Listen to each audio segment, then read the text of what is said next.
What's up, everyone? So you guys know me as the guy with lots of fish, run one of the biggest fish rescues in the country, possibly in the world. But today we're here to talk about some of the best top dwelling fish that are in the monster fish keeping hobby. To start off, we're gonna go ahead and go for looks and beauty as well as size. So first up on the list, I would go ahead and say that the silver Arowana would come up as number 5. These guys, they get big, about 3-4 foot long, but they are some of your best, top dwelling monster fish. They're cool to look at, they are easy to care for, and they'll definitely hold their own. So when it comes to monster fish, they are one of my favorites. And you can get them in albino variants now. They have platinum, which are still big money, but that is all right. We actually have 2 albinos in here, and we have some regular silvers out here, which I'll take you out and show you. But they are just cool. They do love to kind of school together too if you get them in a big pond. But there goes a normal silver. He's probably 38 inches or so. He's a big boy. I got 3 of them out here. Your normal silvers, they get like a brown color in natural light, as opposed to your high shines and albinos. They get that really shiny hue to them on the scales. But these silver Arowana, they come from South America, and that they are known for eating insects and even small animals and birds out of the trees. So they are definitely considered a predator fish. If they can fit it in their mouth, they most certainly will. Okay, so as we progress along in this video, you guys will see fish in this video, just like these ones behind me. These are paddlefish that are not going to make it on the list. They are, cool, but they are not for everyone to keep. They are very expert level, and not many people in the hobby can actually care for these guys. So you'll see some stuff in my water that is not meant for normal hobbyists whatsoever. So let's continue on with number 4. Is a highly predatory fish. This is the alligator gar. We've got a regular short body right here. He's about 4 foot long, maybe a little bit over. I also have some platinum variants right here and a marbled albino. These guys are just over 3 foot long, all of them. And there's a couple in here that's over 4. But these guys get their name, the alligator gar, because they do have 2 rows of razor sharp teeth. And they are highly predator, as I said. So that means they do go after small fish. They will attack your other big fish in the pond.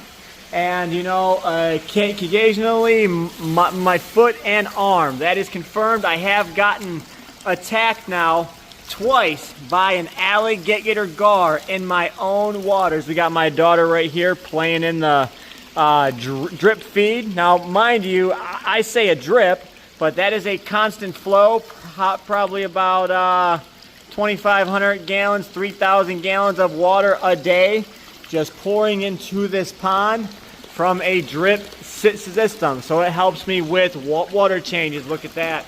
This marble albino is coming up. They are checking out the noise from this water, thinking they are getting fed. How cool is that?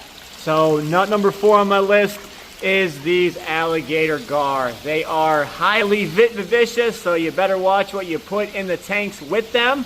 And they get big. So I have them at 4 foot now, but they can get upwards of 6-7 foot long if given the right conditions.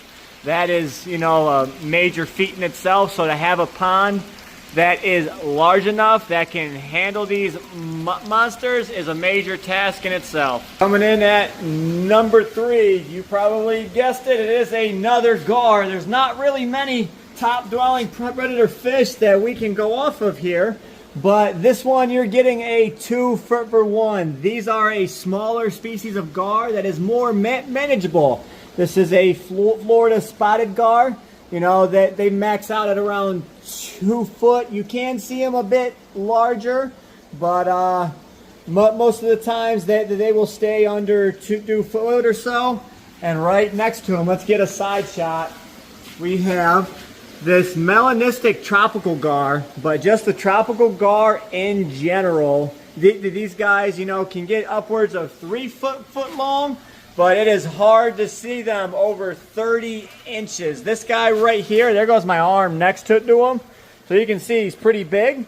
I'd say he's coming up on that 30-inch range right now. So they're a little bit more manageable for your common fish keepers. Nothing you can keep in, say, a 300-gallon or less. A 500 would be pushing it.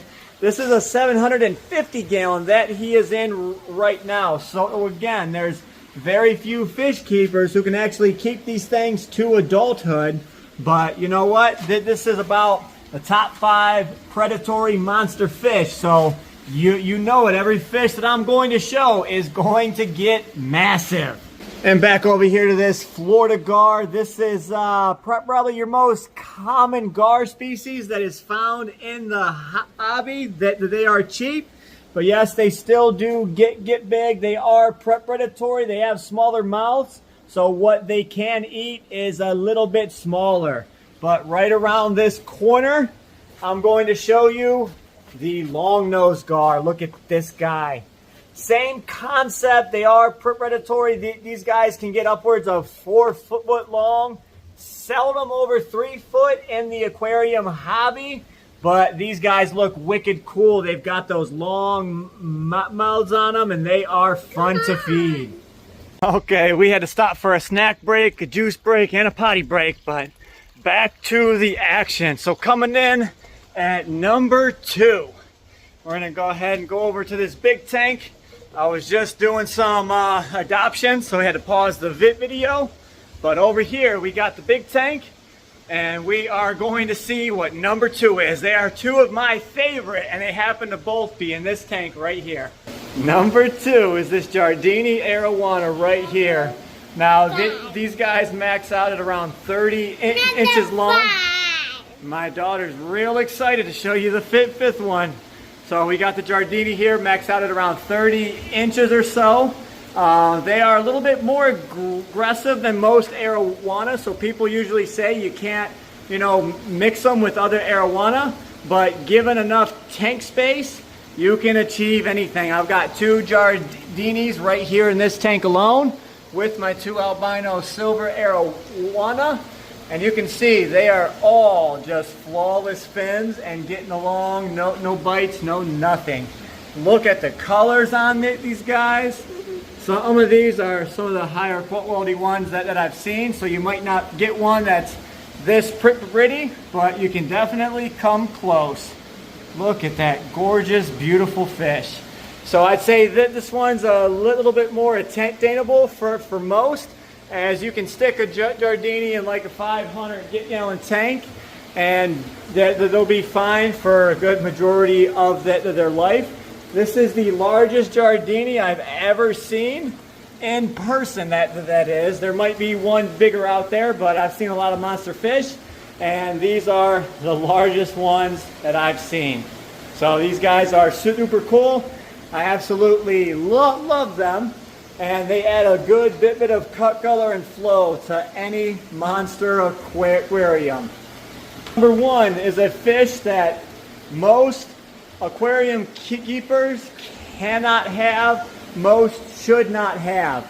And that right here is the Arapaima gigas. These are only a few months old, and they're already 12 inches long. Look at these things. They are absolutely massive. I've got 6 in this tank right here, and these things grow massive, they grow fast, and they are a true tank buster.